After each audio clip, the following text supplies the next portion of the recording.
Oh, we have a real treat for you, ladies, gentlemen, and people of the Productive Conversation faithful. So today we have a Norwalk legend, another one, somebody who's knows what he's talking about, knows how to give a good time, and he knows how to bring it when we need it the most. So we have the famous Ramblin Russ Miller on the Productive Conversations podcast. Russ, thanks for joining us today, buddy. How are we doing? Great to be here, Matt, with you. Known your family for many years in Norwalk. Great family, great brothers. You have two brothers like I do. Uh, I happen to be the youngest. I think you're in the middle. I'm not mistaken. I'm the oldest, actually. It You're goes the oldest. me, There you go. Bridden, and Tommy. You're So, the oldest. My apologies. You're the oldest. Then there's Brandon, and then there's Matt.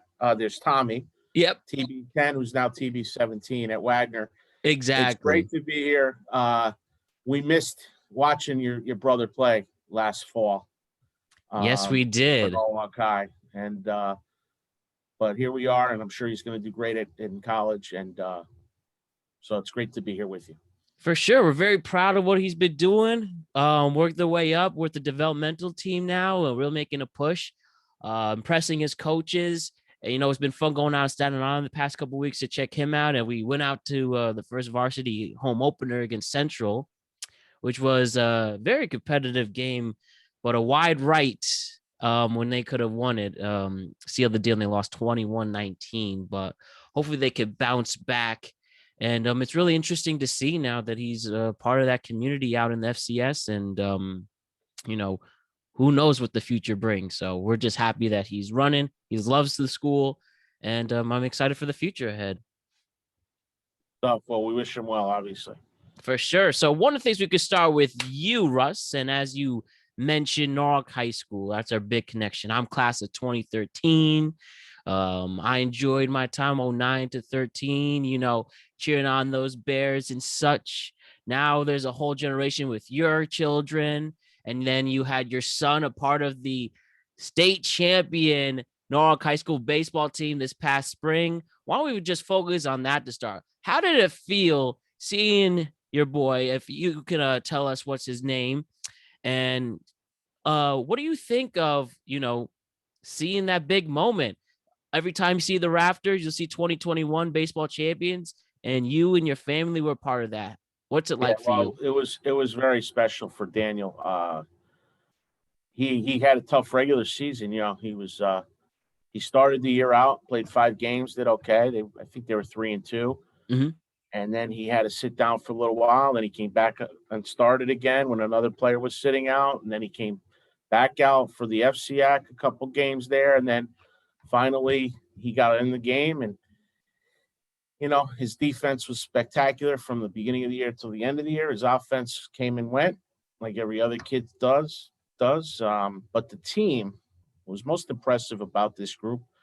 They were resilient as a team. And, they put it together when they had to, and that 1-0 game up at Powner Field it's an all-time classic. I mean, it's a 1-0 game. You had a kid that came off the bench to get the winning hit. Yeah, Koss, right. bonus. I mean, he's a junior. He'll be a senior this year. Nobody thought they'd do anything in the state. They were ranked 26th and 24th seed, I think it was. What a special group of kids. I mean, I know a lot of the kids that were seniors, and even a couple of juniors, and the kid that's a sophomore is Darren, who's now a junior, is going to be a good pitcher in the future. They got a great team there, great bunch of kids, and they were fun to watch the last 5 games in the state tournament. They were a great team. They played great defense. They pitched well. Danny played well for them at moments. The Cubetta Stadium double in the last inning was a big hit. So, but overall, the kids, a lot to be proud of. It was a great experience for all the kids, I think, whether they played a lot, didn't play a lot, whether they were the star or whether they were the pinch runner. Noah Maldonado, I'll mention his name first. He scored the only run in the state championship. Yeah, right. I mean, 1-0. you could have made a lot of money if you picked Noah Maldonado to score the only run in the state championship. And that's not a knock on Noah. That's just reality. I mean, that's reality. I think the coach learned a lot over the course of the season. As a manager, he learned a lot too. And nice guy, Coach Mitchell, and his staff. And but these kids were ready to compete at that level based on their youth experience. I mean, those kids were winners from when they were 8 years old, whether they played Little League or they played Cal Ripken. Mm-hmm. Those kids won. And then they won with the Revolution to 2 World Series. A lot of those kids were on that team, a core bunch of them. So they knew how to win, and it showed in those last 5 games. It showed when they knew their season was going to end if they lost, they just kept winning. And they wanted to play that Frankie Musicato team up in East Catholic. They called it Easy Catholic because they didn't play anybody East Catholic, right? Norwalk plays in the FCAC. For baseball and football, and even basketball, you could argue, it's probably the toughest conference in the entire state of Connecticut. Oh, there's no question. When you look at some of the resources some of the other schools have, and then you look at Norwalk High or West Hill, where I graduated in 1989, or you look at Stanford High or Brian McMahon, these other schools have a lot more resources than the local schools do in a lot of cases. But these young men, and I mentioned Noah. Obviously, you have Alistair Morin, who's a fixture now in Norwalk history. I mean, he's a great kid, and he'll do great at Siena and wherever he goes. He's definitely a prospect for the next level for sure. And then just a whole bunch of other great players. I mean, Alistair pitched almost every game, it seemed, for Norwalk High this past season. And it's amazing he still has an arm, and he does, and he's really developed into a mature player. And growing up with these kids and seeing how they've turned out, it was probably the greatest thing. It would have been nicer if I was one of the coaches, obviously, or been a part of it like that. But to be a father and to watch and to sit back and, like every other dad does, or mom, in a lot of cases, you second guess coaches. At the end of the day, what was the result? The result was a championship, and Coach Mitchell's got something. I mean, it's going to be hard for him to top that going forward. They'd have to win the FCAC and the state to go forward. But, to win the first ever state championship in Norwalk baseball history, and Norwalk baseball has much more of a tradition, even as much or more than Stanford. And Norwalk to win the state championship for the first time in school history, no matter who you played. Not alone, they had to beat 4 out of 5 teams or FCAC teams to do it. And the way they did it, and some of the plays that were made in that game. I mean, the kid Ben at third base, Ben Bunkafusa throwing home, and Jaden tags him. Yeah, that was with no outs. That was probably the biggest play of the season, right? Defensively, it was a defensive play though, and all the guys know that pitching and defense wins championships, and they were able to pull off what I thought was a tremendous run. And it was a very proud moment for everybody. To see Coach Tucci celebrating. He was up there. To see the history of Norwalk. I got to learn a lot in a year about the history of Norwalk baseball. And thank God we had a season, because the kids didn't get one their junior year, but at least they were able to end it on a really high note, and it was awesome. Yeah, and it shows that tradition like Norwalk has. It is a baseball town.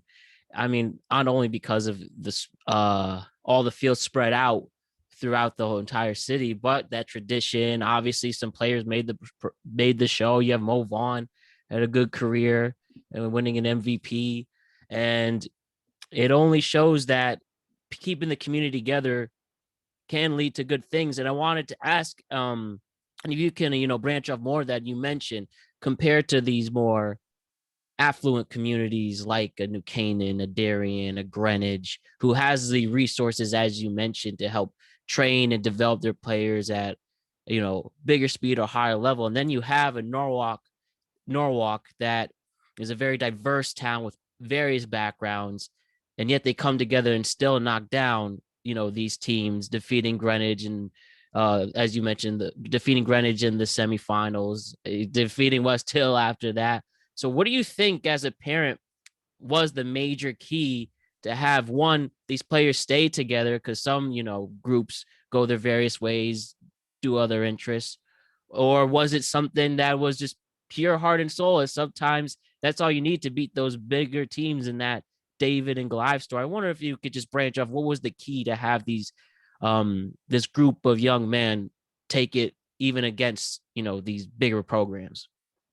I think actually in a lot of ways having 13 seniors helps, right? Because now you're more mature players.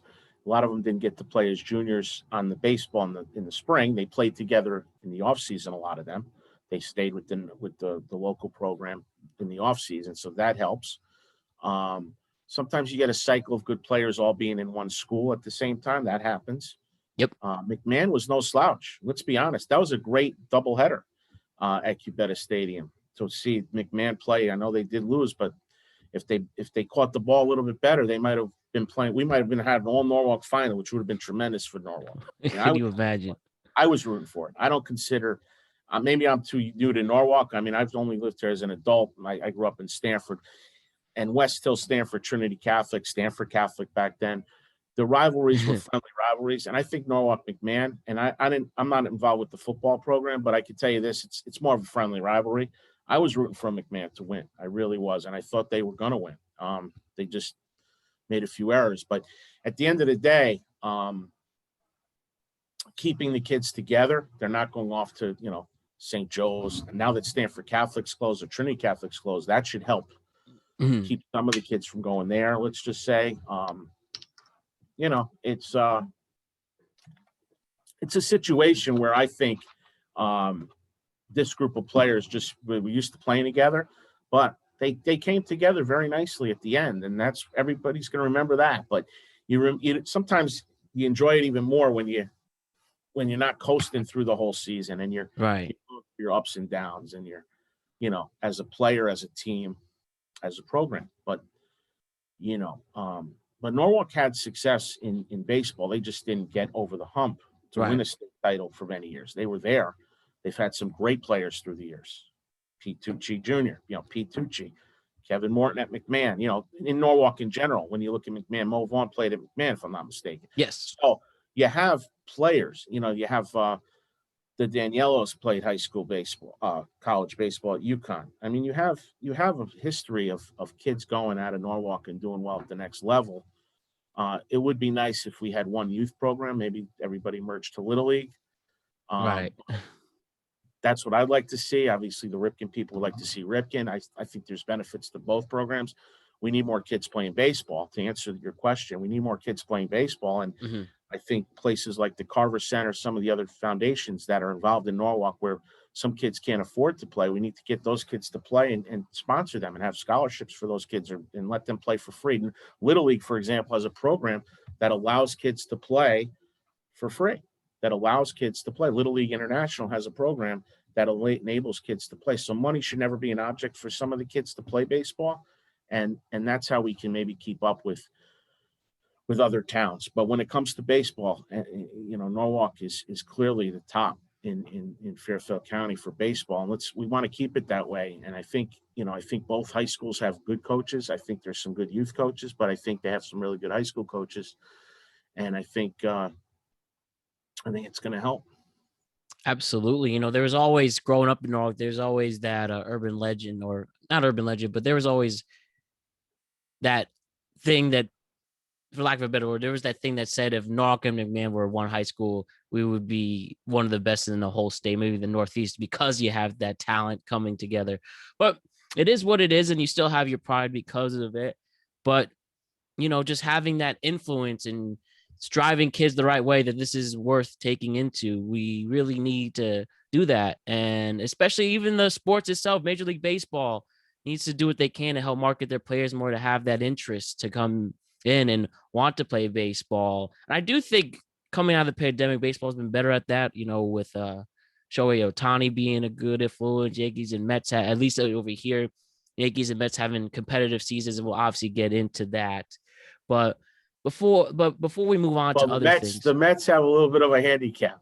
Oh yeah, we will definitely get into that, but at least they're not, awful, and they all do have competitive September games, which is all you ask for. And I was wondering if there's anything else that you think can help influence kids to go into baseball, to go into other things, and stay out of trouble most of all. And whatever I think a big factor is to get into the communities, dig down deep, and recruit those players to play right at the youth level. And the youth level will lead into the high school, middle school, or high school level. Yeah. So the key is to get them when they're young, when they're, T-ball age, 5 years old, get them swinging bats, and open it up, and maybe offer free enrollment. Do what we got to do to get kids to play more kids to play. And we're not alone. Norwalk's not alone in that regard from a standpoint of participation in youth sports. It's gone down throughout the country. But we could do better in Norwalk. They could do better in a lot of different places around Fairfield County from that standpoint too. But we should definitely be able to do better in Norwalk. Oh, yes. That in getting kids to play and running clinics and so on. We'll definitely keeping our fingers crossed. No reason to not be excited about a bright future ahead, and we'll see what happens. So why don't we transition from the youth level all the way up to the pros? We're going to go deep dive into some big sports, especially for our New York sports team. So why don't we first hit on the New York Metropolitans right now? I know you're a Mets fan. They, at the time of this recording, tough loss to St. Louis yesterday, but they did take 2 out of 3 from the Yankees. It's been first, the New York Mets season can be, I hope since Steve Cohen bought the team up till this point, it's going to be a great 30 for 30. Obviously, with we do have the scandals from the hirings. Yeah, whether it's what happened with, Zach Gelb, and then you have the GM getting in trouble for harassment. You have the interim GM get in trouble for a DUI. You have players allegedly booing the fans. You've had players have internal conflicts like McNeil and Lindor. Yet it is mid-September. They are in a pennant race. Right now, they're 5.5 back of the Braves for the NL East. And then the wild card, in the wild card standings, the Mets are just 1 second. I'll pull that up. Should have it top of my head, but I will for the next time. So at the moment, the Mets are 3.5 back from the second wild card in Cincinnati. Clearly, the Dodgers or the Giants are going to get that first seed. So it's a race. Now Cincinnati's leading at the moment. They also have to worry about St. Louis and the Phillies. So it's been quite the year, Russ, for the New York Mets, but they still have a heartbeat. So basically, I want to ask and start, do you feel this team has it to clinch a playoff berth? Whether it's, when they want to hit, you do have a very fast and explosive Javi Baez on the team, when he's not swinging two whole minutes before pitch is thrown, or you have a Francisco Lindor, starting to hit some more. I know Conforto's had some concerns. I mean, a real drop dead year, but he has picked up the bat a little bit. Who knows if DeGrom's coming back because they're in a race. How do you feel about the Mets? Do you think they have a chance to make the playoffs? Oh, sure. I mean, everybody has a chance, right? If you're not out of it till you're out of it. I wouldn't put more than a few dollars that they'll make the playoffs on the Mets. I think the Mets are a disaster, actually. I think they've underachieved. They think they've underachieved. What is it, September 14th today? Yep. We've got what? How many more games do the Mets have? 25? Yes, right Maybe now 20, games left around in the 20s, the early 20s. They have to win 75% of their games. They have to go 15-5, let's just say, whatever the numbers are. Based on what we've seen through 140 games or so, whatever it is, there's nothing that gives me any confidence that they'll do it. So part of that problem I have as a fan and someone who really has followed it very closely this summer, whatever reason, I've been more in tune to the Mets because I was excited about, they have Lindor, they have some players that can play. Let's be honest. Nimmo was a great leadoff batter, then he got hurt. Their catching position needs improvement, definitely. First base, Alonso's great, but he's not a number 2 hitter. So every time I see Alonso up second, I cringe. I said, who's making up the lineup? Rojas or the analytics department, right? Who's running the team? Rojas or the analytics department? So that's a question I'd ask. I'd ask him straight up to his face. And if he makes the calls, if he truly does make the calls, like he made when he took Taijuan Walker out of that game with a 1-hitter, right? He took him out with a one-hitter with the lead against San Francisco. I was at the game. And I, like several other fans, were chanting for his. At the end of the day, as a manager, you don't want to screw things up. This guy's found a way to screw things up, whether it was doing that, whether it's pinch hitting for McCann with Mazika, who's less of a hitter, whether it's one of the games which game was it where he let the Florida Marlins best hitter beat him. Okay. Yeah, I mean, that's Chisholm. 3 games that we've seen. Clearly, the wrong decisions were made. And when kids can see that, when little kids can see what's going on, or teenagers or whatever, when people could see that, you don't have to be a second guesser to say that. You could first guess a manager when they do stupid things. And he's cost the team a lot of games. And so now you're in a close race, and now you're in a big moment of truth, and then another bad decision gets made, which doesn't put your players in a position to win. Then you have a right to question, as a fan, as someone who's paying a lot of money, just like we do we'll get to the Giants in a little while, I'm sure, the football Giants. Oh, yeah. What's going on here with this guy, Louis Rojas? So he's a nice guy. He's a young guy. He doesn't have major league experience managing, obviously. But if he's calling the shots, he needs to go. If the analytics department is calling the shots, and only he knows that, then the analytics department needs to go. And maybe baseball, because the Yankee fans were complaining about the analytics too earlier in the year. Okay. All right. They were too. And I've seen Aaron Boone make some dumb moves too. So if the analytics department, if the brainiacs, the Oakland Athletic type of baseball, Billy Bean baseball, if the analytics department is taking over the game, that's bad for the game. It's bad for your team, like it is for the Mets. Bottom line is Rojas,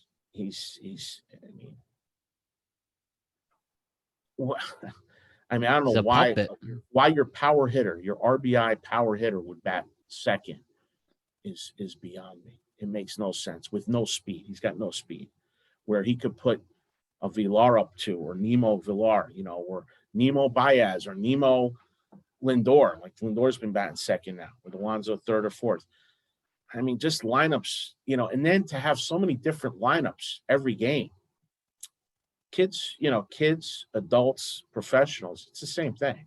You want to have consistency in your approach. You should be able to, after 140 games, figure out what's my best lineup that's going to win baseball games, and then drill it in consistently, because it'll work. It works, right? So when you have different players hitting behind different players, you're overanalyzing. What I'm saying to you is they're overanalyzing. They're definitely overanalyzing. They're taking the chemistry out of the game, which cannot be analyzed. The chemistry's come out of the game. The Mets, I mean, it's embarrassing, actually. So, yeah. And as far as your owner goes, because you mentioned Uncle Stevie Cohen there, Mr. Hedge Fund, he needs to stop worrying about stocks and hedge funds and start being the owner of the Mets, because I think it's worse than the Wilpons. And at least they won a championship in 1986 and had other successes. This guy, I don't know if he says anything. I mean, so we're in a situation where I have no faith in them, not because so much of the players as it's the leadership, the ownership, the management. It's bad. I mean, it's really bad when you see them pull a pitcher at 72 pitches. And I think pitch counts are overrated too. Oh, especially in October. Just go to high school. Just look at what Alistair did this year. So I'm fine. No, but you know what? People questioned a little bit behind the scenes. I heard Rum. I'm like, listen, if the kid's arm's okay and he's doing it, and there's no ramification. I'm just saying in general. I'm using him as an example. Of course. But he was like an MVP for that team. He pitched in so many games and so effective, pitched hard, and he was great, And my point is, go with the eyes more than the numbers. Go with what you see versus what a statistics showing you sometimes. Absolutely. Analytics, I think, really have been killing the game, and it seems that you agree with that statement as well. I mean, remember the World Series, you have Kevin Cash in Game 6 take out Blake Snell, who was pitching the game of his life, and what happens? The bullpen comes in, they blow a World Series. And you would think that would be almost an ultimate example of you need to trust gut feelings, especially in the World Series and the playoffs where that stuff's out the door. Analytics is fine to an extent in the regular season, and I mean that as the most specific extent.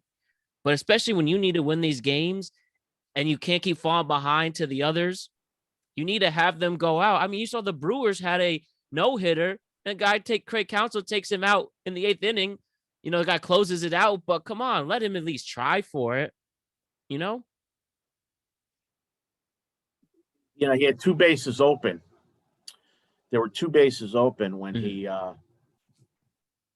pitched to the kid De La Cruz, I think his name is, from Florida. Yeah. That went off the wall. Why? Let the 190 hitter behind them beat you. So obviously he didn't use analytics there.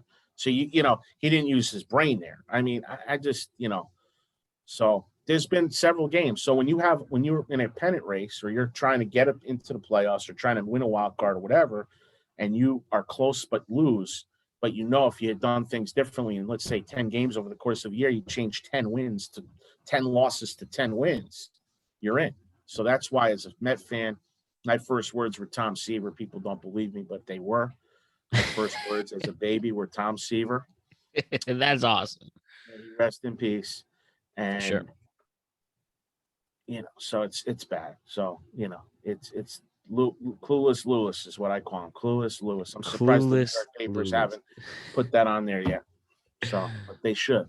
I mean, he might be a good coach, teacher, but in order to manage the game properly and win, he fails in that regard as a coach. And I don't know how the players deal with that stuff. I know the Walker guy was pissed off when he came out of that game. I listened to him in the post game.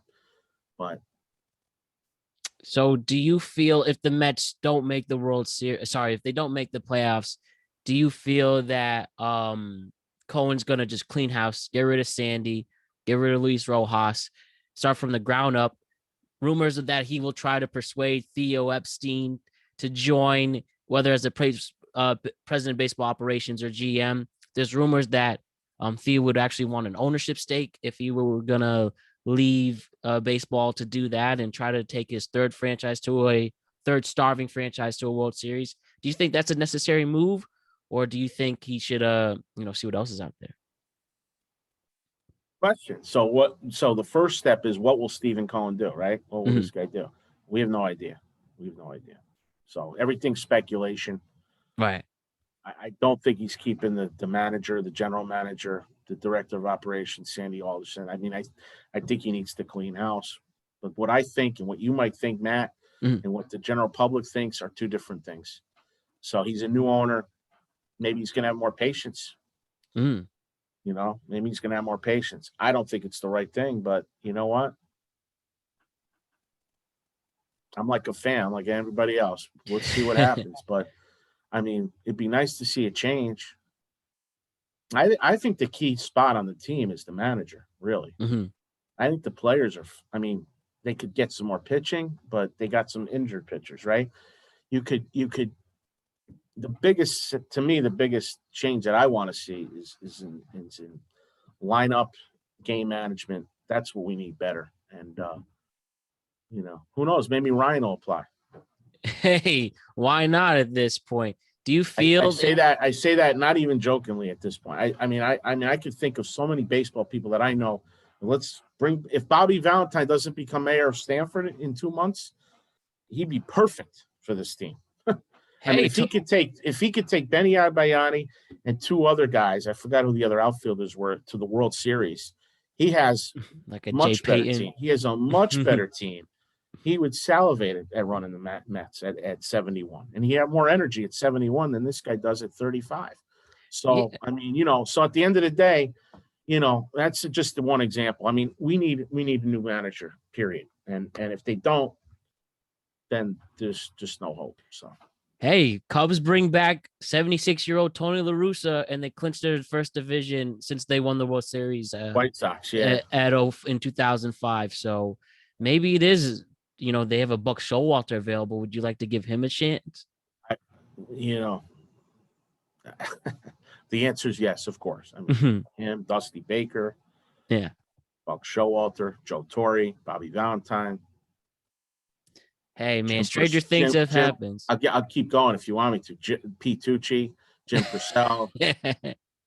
What was it? The Mets had the 80. Jimmy Benicasso, he's been to a World Series. Mike Hughes has been to 2 World Series. Did a hell of a job with his 13-year-old team this year. Mike Hughes, I'm sure you know who he is. Norwalk Yes. kid, good kid, Yes. young coach. There's a lot of good baseball people in Norwalk, Stanford, the area, probably in Westchester County. Like I can name people throughout the area. I mean, if you follow him like we do, Matt, let's be honest. Has he done a good job, Rojas, with the team?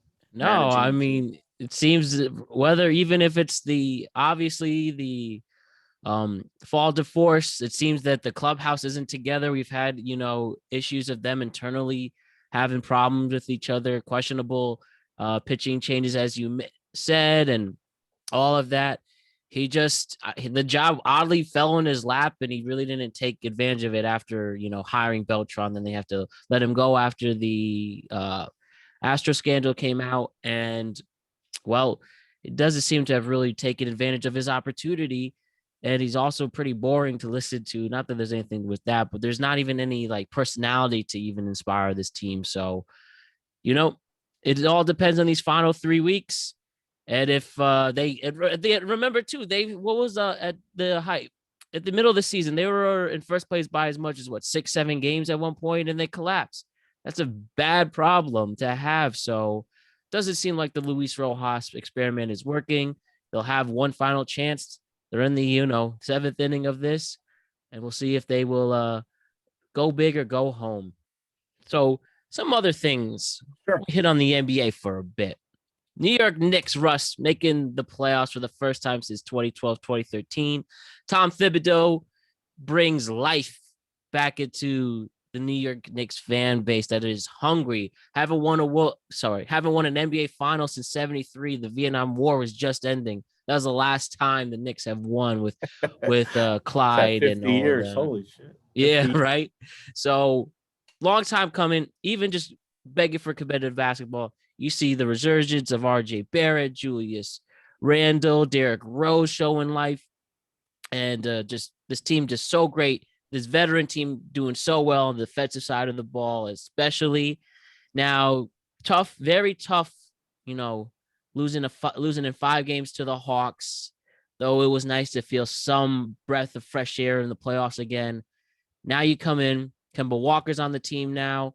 You have Evan Fournier's was signed, bringing back Julius Randle and a lot of the team. The only real miss is Reggie Bullock.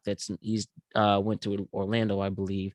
So relatively the same team with some more additions. How you feel about the Knicks, Russ? Do you feel that they can be a more legit contender in the East this upcoming season, or are they going to be in the same position? Yeah, I think the Knicks are heading in the right direction as a franchise. I think Thibodeau comes from the Riley, Jeff Van Gundy, defensive winning-minded coaching tree, if you will. And but he's also done a pretty good job in watching those Knicks. They were relevant again. He's made the team relevant again. So you got to give him credit for that. And I think they're a couple players away from even contending at a higher level than they are now, meaning going to more than one round in the playoffs. So the improvement will be there after his first year doing the team. The improvement will be there in year 2. And Kemba's with the Knicks. I think I'm excited, believe me. He's a UConn grad. He's a great player. He loves the Garden. And so, the Knicks are definitely heading in the right direction. And I'm excited for college too. College hoops is coming. Oh, yes. Do you think there's anything to the injury concerns with Kemba? That's the one thing some people are concerned about, that he is a he's definitely past his prime. He's definitely past his prime as a as a basketball player. He would say no, but But we thought Tom Brady might have been past his prime. Look what he did last year, right? Right. Exactly. Buccaneers, right? So Kemba's got a lot of heart, and you can't measure that. And he's gonna do great things in New York. He will. There's no doubt. So it's exciting to be a Knicks fan again. I mean, they're relevant. They're definitely relevant. For sure. People are watching them again. rightfully so. They deserve to be watched. The guy that's running the team, Thibodeau, he's definitely an upgrade from the last several coaches they've had. I mean, they've turned over so many, you lose track. Yeah, your Fizdale, Viv. You have Fizdale to some of me forget who Derek they Fisher and they had Lenny Jeff Wilkins one year, Hornacek. remember? Yep. Lenny Wilkins. Right. They had they've had so many different coaches, but D'Antoni. Right. Didn't work out. So it's funny. But no, I'm excited about them. And I'm also excited about UConn basketball. I think the men's team, Danny Hurley, is going to be, he looks like a young Jim Calhoun. He acts like a young Jim Calhoun.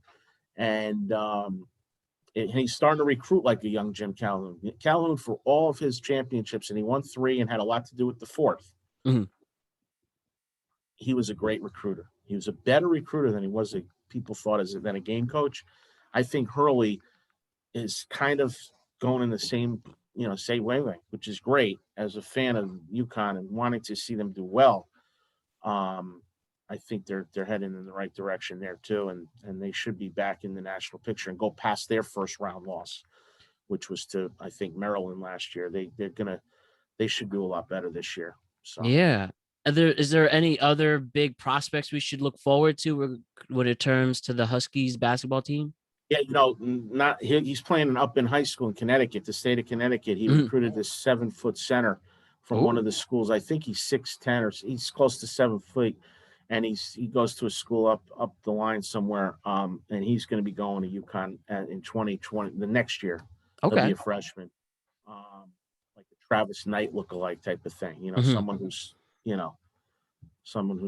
dominant. What's nice is what Jim Calhoun did was he kept Chris Smith in the state, Scott Burrell in the state. He recruited internally first, and then he started to recruit people to the Big East.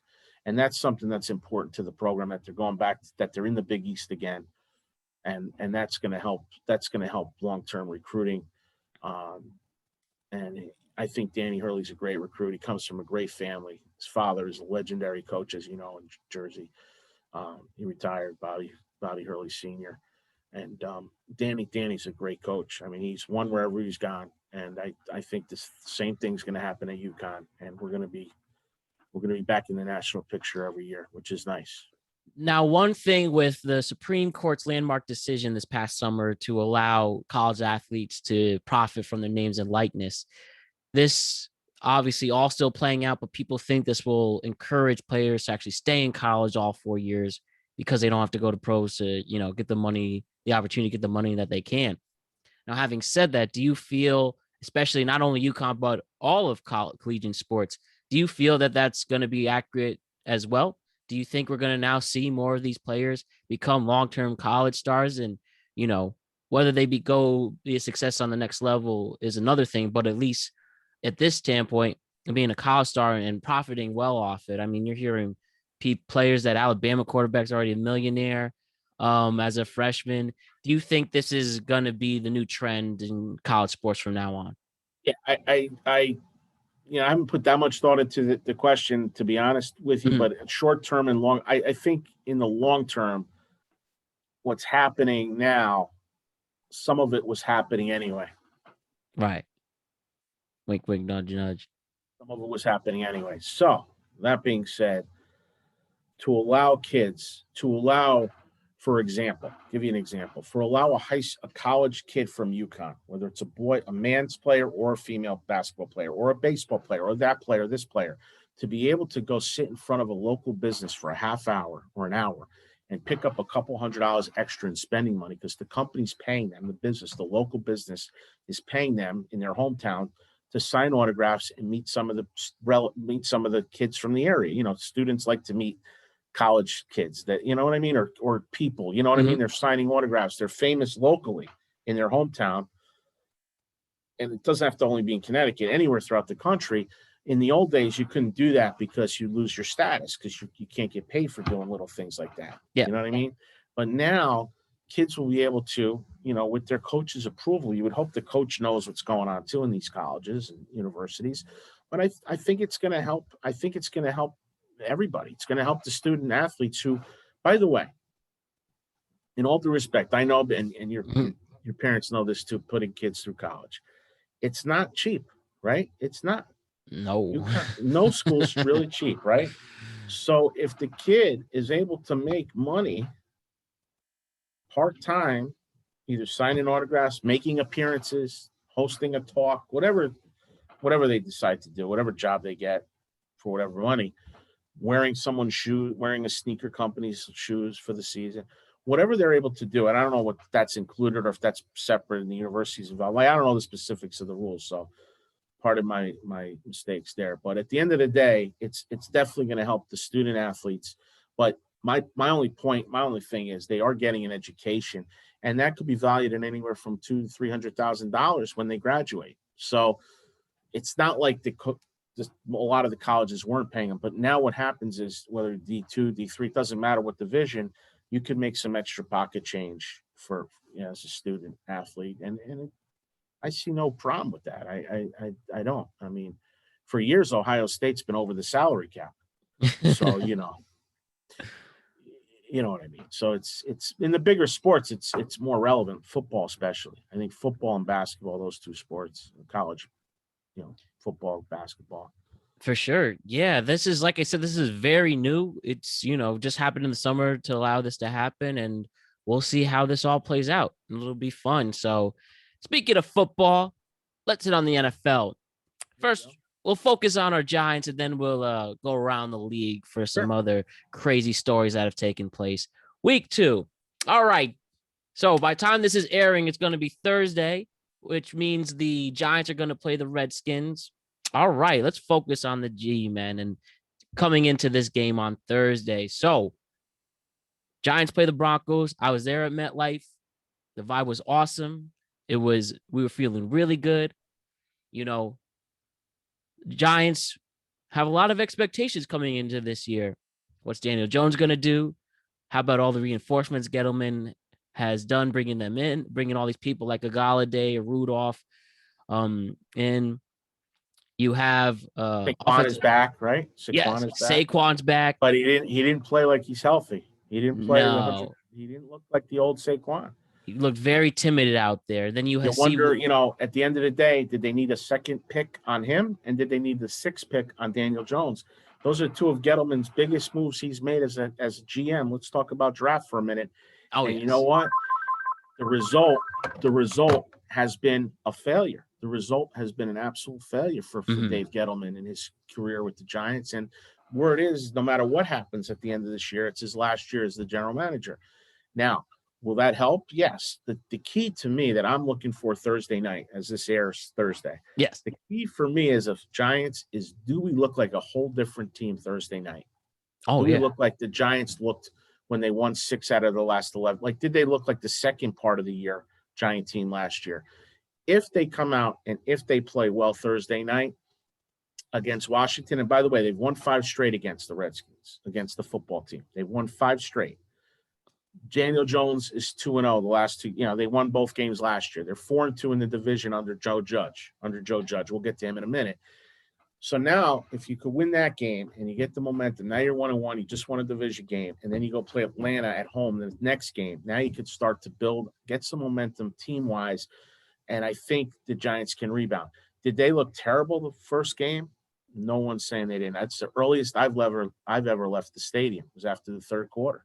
We left at 20-7. We had no faith. Yeah.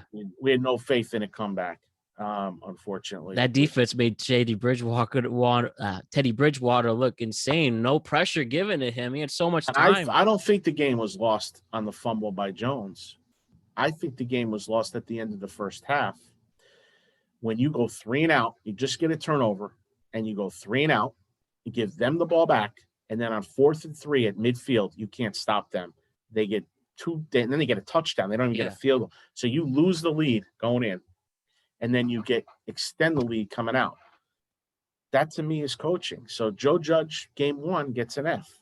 Jason Garrett gets an incomplete. Jason Garrett, if they were to lose Thursday night, I wouldn't be surprised if he gets whacked Friday. I mean, that's how much people are fed up with Jason Garrett. Yeah. The retread coach, what's his motivation for the Giants to do well? What does he want to get another head job somewhere? I mean, in all not looking respect, good for his candidacy. That hire was not Joe Judge's hire, though. That hire was ownership side, they love Jason Garrett. They wanted to extend the branch to him because, he just got fired by the Cowboys. The point is, most Giant fans are sick of Jason Garrett. The play calling is unimaginative. Everybody knew they were running that sweep, that sweep play, the guy who lost 6 yards on. He's on the hot seat. He's the coach that's on the hot seat right now is Jason Garrett. But the guy for defense, he let Pat Shurmur looked like Bill Walsh, the late Bill Walsh. I mean, Pat Shurmur looked like a genius on Sunday, the way they were rolling right down the field on our great defense. Mm-hmm. So the team has a lot to prove Thursday night. It's a big game for the franchise, for this organization. It's a huge, it's much bigger to us than it is to Washington. They lost their quarterback. He was a journeyman anyway. Now they're going with Heineke. I think it's a beer. For every score they get, I think you got to do a shot, a beer. You got to do a Heineken if they That's score. Hilarious. But no, I think the Giants have to win Thursday night, or it's going to be all. They're as crazy as it sounds. It's going to be a long, long season if they go 0-2. I mean, they have to be 2-1. They just have to. If you look at their schedule and if you analyze it, and if you follow it, you really got to get everybody back into this thing. And that Thursday night could be the cure for everybody to say, okay, we're in game here. We got a shot at this. So Thursday night's big for the Giants. I can't emphasize it enough. Daniel Jones, he ran for a touchdown and threw a touchdown. Yep. He fumbled. But if you watched the game last night, Lamar Jackson fumbled twice. So, I'm going to give him a break on the fumbles because I don't think quarterbacks should necessarily be running the ball. They should be throwing it, right? But that's just my opinion. But a lot of people, they like the option. They like you have more of a thing to do with a quarterback if he could run, right? Daniel Jones is supposed to be a runner. I don't think he ran the ball enough either. So there's a lot of play calling that was susceptible, very, very questionable. The offensive line, I don't think did so bad. So it really, I don't know if the Giants were looking ahead to Thursday night. That's going to be the thing to me. If they come out and they blow this team out like they could do, they are actually capable of blowing out the Redskins, the Washington football team Thursday night. They are. Now I'm speaking with my heart a little bit, but my head tells me that they were looking ahead to Thursday night's game. That's the only thing I could think of why they really played their worst game in years. I mean, definitely under this coach. I mean, they just didn't show up. So to branch more off of Coach Judge and his personnel. So obviously he comes in not expecting what happened. I mean, blowing the challenge, losing a timeout, real brain fart there. But it's a common adage that week 1 is the most overrated week in the NFL. I mean, the Eagles are supposed to be so terrible. They made the Falcons made them look awful. And of course, if we win for Washington, we play the Falcons the next week. That can only help the momentum even more. But anyways, Joe Judge, various opinions. Some people like him. Some people think he's too hard on the players. But, obviously he comes from both the Saban and Belichick tree. He gets us to a very competitive season last year. Are you excited for year 2 with the exception of what happened in week 1? There's still 16 games to go. You excited for Joe Judge's second year, and you think he can take us to the next level? Great question, Matt. I appreciate the question. So the Giants right now under Joe Judge are 6 wins, 11 losses, 6-10 last year, 0-1 this year. The question will be really, and I can't emphasize. I know it's a long 17 games now. I can't say this enough. But 6-12 doesn't sound as good as 7-11 or 8-11 overall, right? As a coach, would you agree? So if you're 6-12 or 7-12 versus 8-11, which is what he could be in the next, I truly believe this. And the lifespan of head coaches in the NFL is very short, right? Especially with the Giants, the last 2 hires, McAdoo, he lasted 2 years. Shurmur lasted 2 years. If this guy wants to last more than 2 years, he needs to win tomorrow, Thursday night, and he needs to win against the Falcons. He needs to get to 8-11 and not be 6-13, because if they ever start 0-3, I mean, I'm just telling you that the jury's out on him. So you want me to say yes or no to a guy right now? If I'm leaning, like I lean totally against Rojas, right? I've seen him enough. I know he can't coach. Yeah. Right? Just to compare coaches for a minute. Rojas, I've seen enough. I'm done with him. Do I think the Mets will come back? No. Do I think the Giants are going to win Thursday night and then win against Atlanta? And do I think they're going to compete for the NFC East this year? If you're asking me straight up right now, Yes. the answer is yes. And I like Coach Judge's personality. I think it's perfect for New York. I think they need to just do a better job with the some of the stuff, but I think they might have been looking ahead. I know it's a cliche. Plus, the Giants, under all these coaches, they're 1-11 on opening day for some reason, the last 12 opening days. But I like the hire. Originally, I didn't like the hire. Why are we bringing someone in when we could go get someone proven? Then I started to watch. He quote unquote won his press conference. I think he's won the players over. And I think, I'm telling you, this is the big game for them. This is the big game for him as a coach, to see what happens off a loss. Because I watched Parcells coach and I watched Coughlin coach for many years. And when they lost the game, the next game up was usually pretty good. They cut the bleeding quickly when those two guys did that, especially Parcells. After a loss, you look at his records after losses. Belichick, they lost to Miami. Now they're going on the road to play the Jets with a new coach and a new quarterback. The Jets, right? Yep. This Sunday, the Patriots should roll in that game. Even though they have Mac Jones, a new quarterback, Belichick is good off losses. This guy needs to be good off a loss. He needs to come back Thursday night and prove why he should be the head coach of the Giants. And you know what? I know he's the coach. I know he doesn't snap the ball, play it down. But I think football, more than any other sport, including baseball, including basketball, football more than any other sport, it's a lot of coaching. It's college pro. It's a lot of coaching. Coaching is very important in football. And I think I have confidence in Judge. So, I mean, right now I do. But that could change. Like a fan, it changes quickly. You know, Matt? It changes quickly. Oh, yeah. They start out 0-3, 1-2. I don't have confidence, no. So if they have to be 2-1, and hopefully they're going to win Thursday. I mean, hopefully. When I say hopefully, I just think if they play their game, they're playing. Believe it or not, I think Washington's not as strong as Denver. I don't think Washington's as strong a team as Denver. I think Teddy Bridgewater's a better quarterback than the two guys the Redskins have. Yeah. Washington has. So now it's up to us to play some defense, get ahead early, and take the crowd out of that game on Thursday night and roll to a victory. That's what you want to see as a Giant fan. You know, and if you think the coaching's pretty good, I mean, you hope Garrett opens it up a little bit. You hope maybe to get a defensive score. I mean, I don't know. What do you think?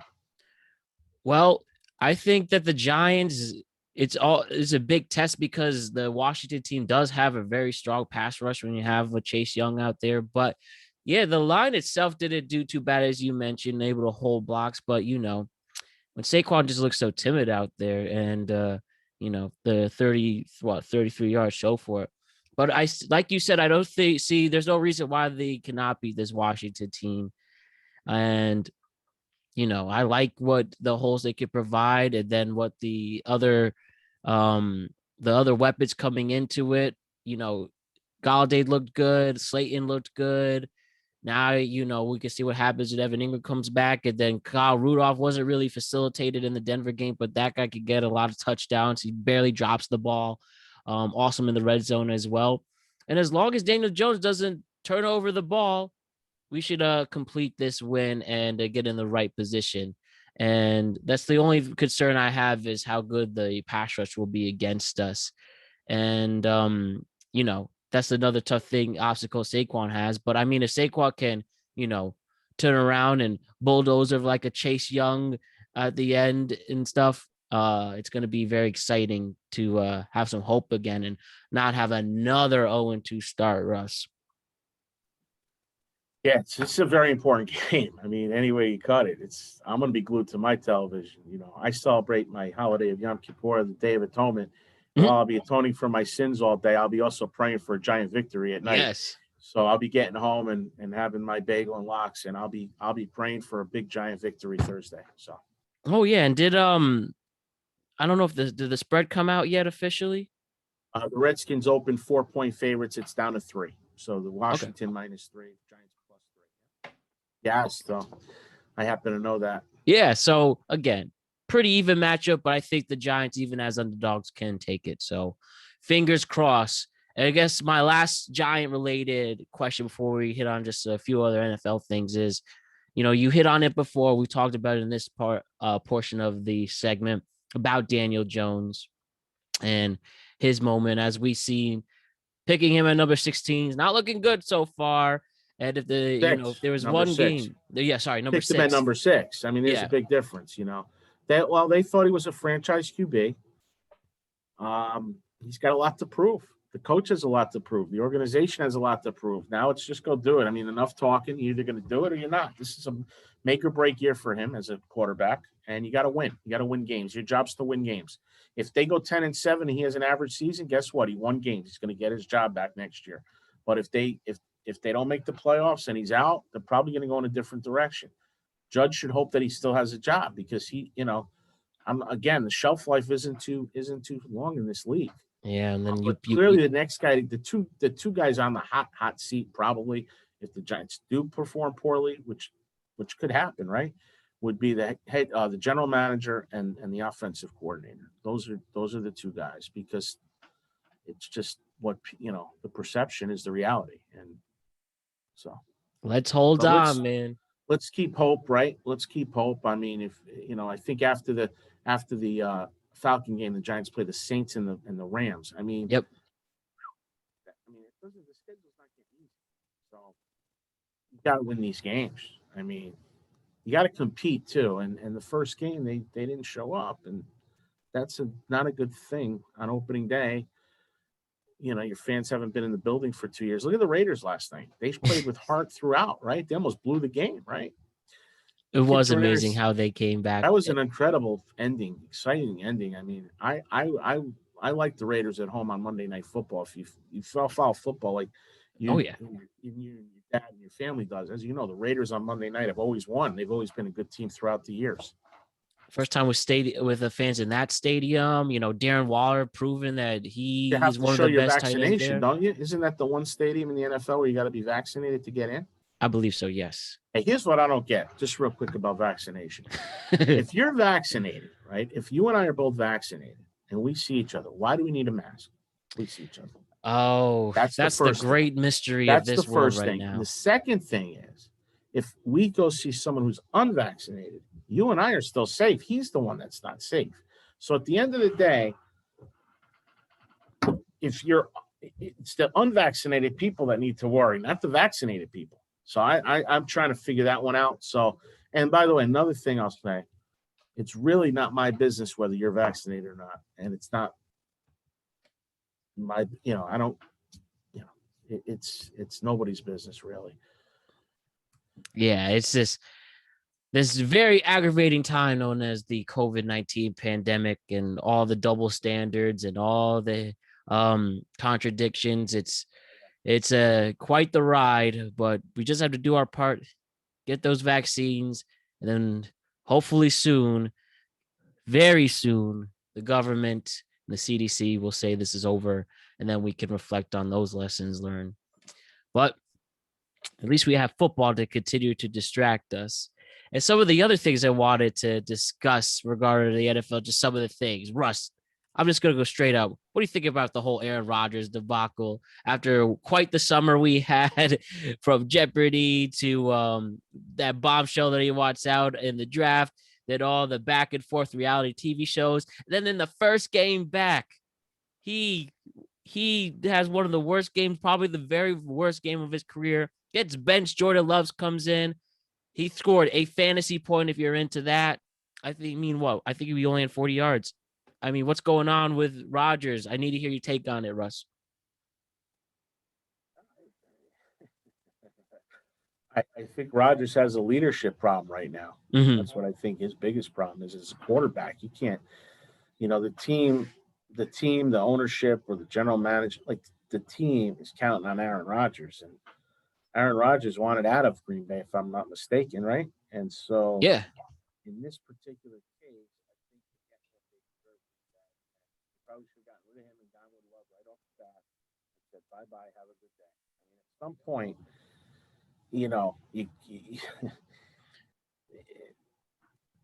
it doesn't bother me. I'm not a Packer fan. In fact, they're usually favored. Like I root against teams like that. I don't really have any love lost with that guy. I mean, and I don't think he was that great as a Jeopardy host, by the way. So, Yeah. I don't know where his future is, but he needs to get his act together. He's gone to the media with a lot of his stuff too. I mean, I don't know. I don't see kids wearing Rodgers jerseys like they wore Brett Favre jerseys. You know what I mean? Or Eli Manning jerseys. You got quarterback. You have to have some leadership skills, and I just think. I mean, I think he ran Mike McCarthy out of town. Oh to be honest with you, definitely. So, I don't know. Let me ask this, Russ. No Peyton Manning's, no Eli. So. Definitely. I hear you there. Say the way the timing goes, and I'll say God forbid that this actually happens, but say Daniel Jones just blows it this season, and Rodgers doesn't bring the Packers to the playoffs. I know that his deal, he can get out. He'd be available. Would you consider seeing Aaron Rodgers rocking the blue at MetLife? I'm going to answer that. And I appreciate the question. And the answer is no. I'll take Andrew Luck out of Denver because Teddy Bridgewater took over for him. I think Luck's a decent quarterback. I'm trying to think of other places where there's good backups that are young that aren't playing yet. Someone like that. Mitch Trubisky? No. No. Andrew Luck, for some reason, I like. There's other quarterbacks, but the Giants will probably draft a QB next year, no matter what. At some point, I thought the backup played well in the preseason. Glennon, Mike Gannon. Glennon, is it the kid that's backing up Roger? That's backing up Daniel Jones now. Yeah, from Jackson. But I wouldn't go with a backup. I'd let this guy go through the season unless he's dismal. But he wasn't. Yeah, he fumbled, but so did Jack. Like the quarterback's going to run. He's going to fumble. Like to me. The bigger issue would be turnovers, not moving around in the pocket, not understanding defenses. If he's playing that poorly, then you make a change. But let the backup who's on the team now go, and then maybe if you could get somebody, go for it. When Brady wanted to leave New England, I thought for sure the Giants would go after Brady. That would have been perfect. I would have loved. Wouldn't that be a story? I would have loved that actually, but that didn't happen. He went to Tampa Bay, and look what happened. How do you feel about the ageless wonder still winning games, 7 Super Bowls, my dad's man crush, all that? There's a lot of people that are in love with this guy now. I mean, he's a tremendous winner. He's clearly the greatest that I've seen of all time as far as winning goes. Impact on a franchise. Impact. I mean, to do it in the second play. And now, who knows? They might do it again this year. I mean, I don't know. It's wide open, the NFC, right? So. Oh, yeah, specifically. But as far as his legend goes, it's tremendous. The Giants are 2-0 against them, though, in Super Bowls. Just tell your dad to get that, and your brothers or whoever else.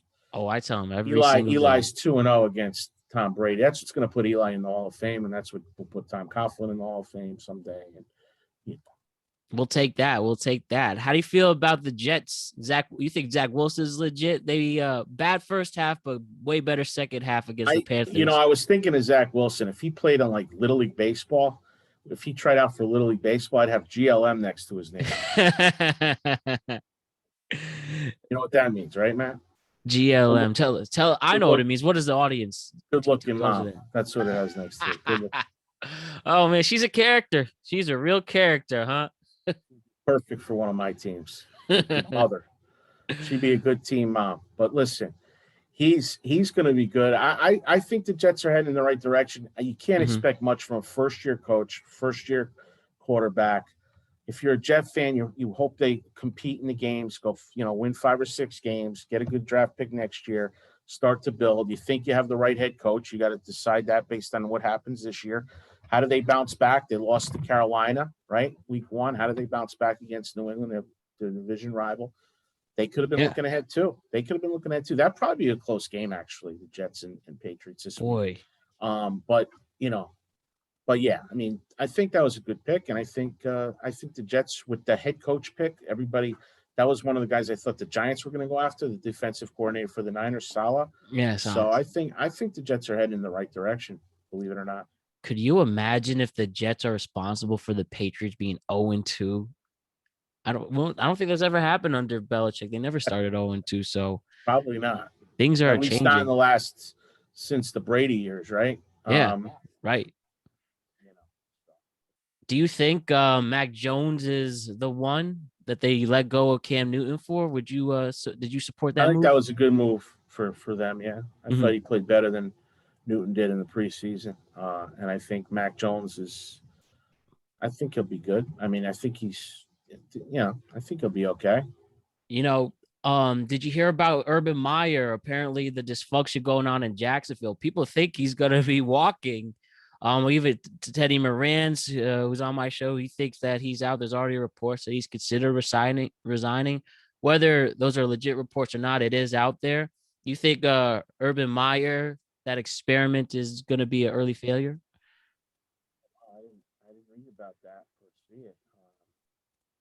That would be surprising. Although there's a difference between recruiting all the best players going up against, you know, easy university. You know what I mean? Like there's Yeah, a right. difference between Ohio State, right? Was it Ohio State, Urban Meyer, for Yeah, many he years? did One, Ohio State, Florida, University of yeah. I mean, Utah. he's been around. He's won everywhere in college. And, the pro game's different. I mean, he's got Trevor Lawrence. Listen, they got smoked by Houston, and now they're favored against.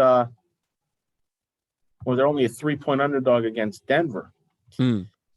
I believe they play Denver this week, right? So that could just be all nonsense. Those reports. Yeah. No one's quitting after 2 games. That would be ridiculous. But there's probably a lot of people in the NFL that want to kick his ass that lost to him in college. So Right. players. So I mean, at some point, he's going to get what's coming to him as a new coach. I mean, in the NFL. So I'm not high on Jacksonville anyway. I mean, it's just their first year together. It's a Hmm. whole learning experience. Even the pro game's different than the college game in a lot of ways. So Oh yeah. it's more intricate. There's much more complex than college. Than like even for Trevor Lawrence hitting receivers that are wide open because you got all day to throw, for example.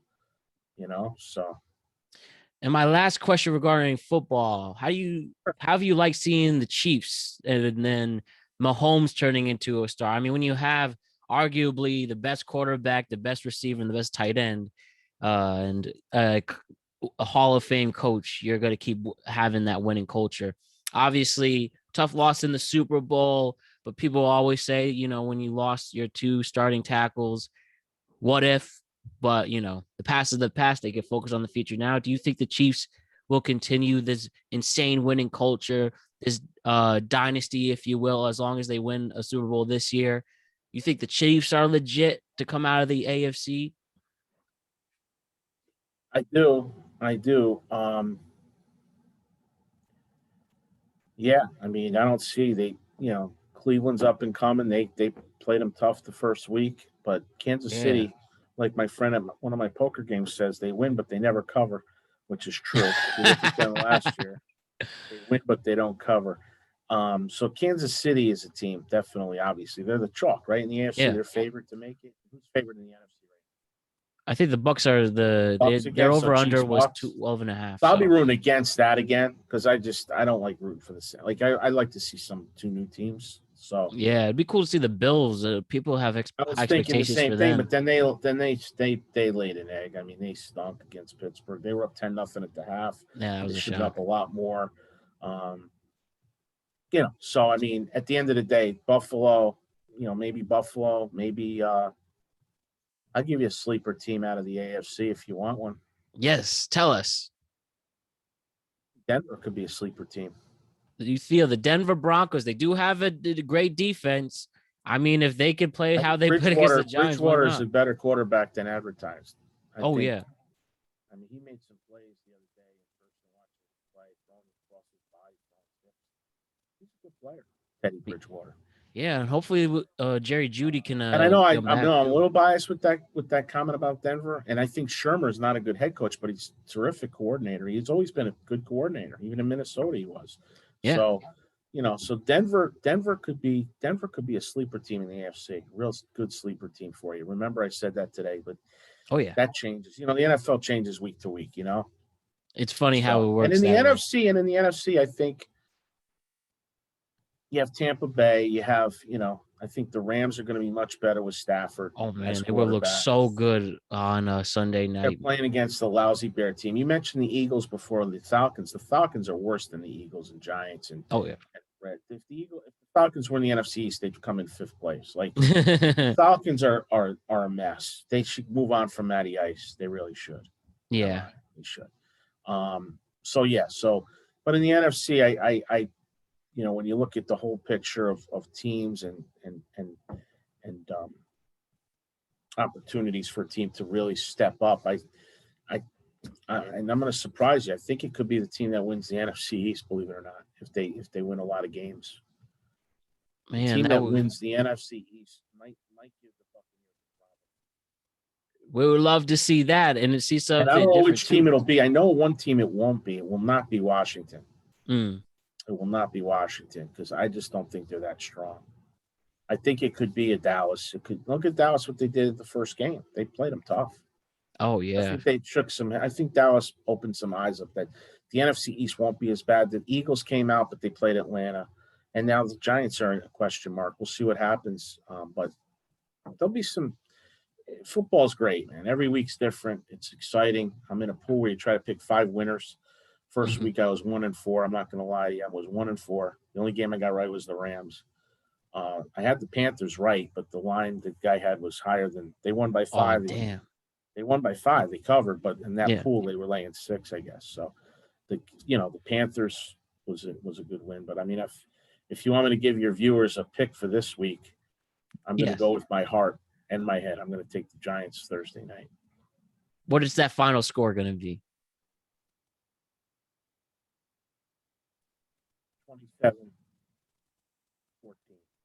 27-14 Giants. All right, we got on the record, and we definitely know who we want to win in that game. And Russ, there's one last thing I would like to do if I just have a couple more minutes. Sure, go ahead.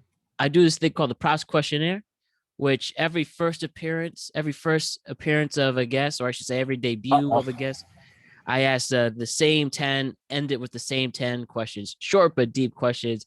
I would love to hear your perspective on them. May we do that? Fire away, man. All right. My first question for you, Russ, is what's your favorite word? Love. Love. All right, cool. Least favorite word? Hate.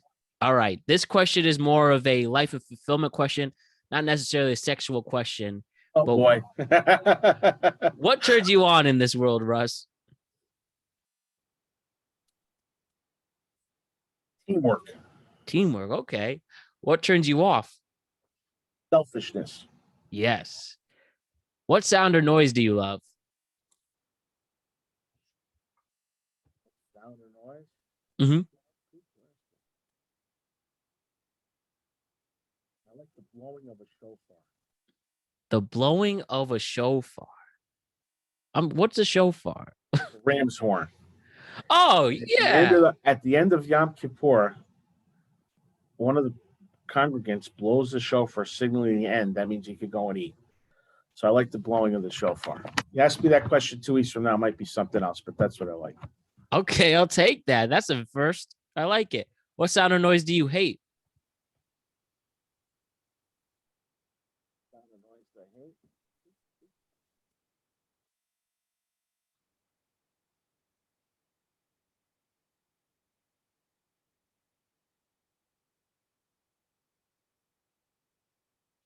The joy of Eagles fans? How about silence? Okay. Yeah, that's a good one. What's your favorite curse word? I can't say it on the air. Let's move on. Yeah. It begins with a C and ends with an R. Begins with a C and ends with an R. I think we could right. I think we know where that's coming from. Okay. So number 8 is what profession other than your own would you like to attempt? What profession? Yeah. Other than what I'm doing now, which is I'm an insurance guy, sell insurance. So if any of you viewers need auto, home, or life insurance, they should reach out to me. I'm right in the Google Russ Miller Farmers Insurance, Miller Insurance Group. My number is 203-223-1030. 1561. Call me anytime for that. But what would I want to be if I wasn't? I'll tell you what I want to be. It's a great question. I want to be manager of the New York Mets. Manager of the New York Mets. I don't want to be manager like next year. I want to be manager tonight. I want to go to Citi Field and manage the team tonight. Take over from now to the end of the year. We'll have a shot to make the playoffs. Go ahead. Now, that's a great answer right there. What profession would you not like to do? Coal mining. Coal mine, hear that. I just can't dig. I can't, like, my body won't function too well. My final question for you today, Russ, is if heaven exists, what would you like to hear God say to you when you arrive at the pearly gates? Come on in. Welcome. Welcome, Rugi. Welcome, Rugi. Come on in. Welcome, Rugi. Ramblin Russ, this has been a pleasure from start to finish. I thank you for taking the time to come on. Great picks, great stories. You have any other final words before we sign off? Yeah, it's been a joy to be on the program. I'd love to do this again sometime. We could talk sports all day, you and I, I'm sure. And, yes. We come from a great family, Matt, and I'm honored to be part of it. I appreciate you asking me to come on. And it's we're one country. I wish it's 20 years since 9/11. We need to get back to 9/12 as a country, as a unity, as America. When 9/12 came that year, how old were you? I was 6 years old when that happened. You were 6. Okay. Mm-hmm. So, I was in the car on my way to my office. At the time I worked up in Shelton, and I was listening to Imus in the morning, and Warner Wolf was on describing what was happening. So it was unbelievable. And then by the time I got to the office, I saw on TV, guys had the TV on in their office, and away we went. But yeah, on 9/11 was terrible. But 9/12, 9/13, you'd see flags hanging out of cars. You'd see people. Didn't matter whether you supported that person, liked that person, didn't matter where political persuasion you were from. You were one country under God. You were one country. Okay. We need more prayer in schools. We need more, moment of silent prayer. We need more to be united as a country.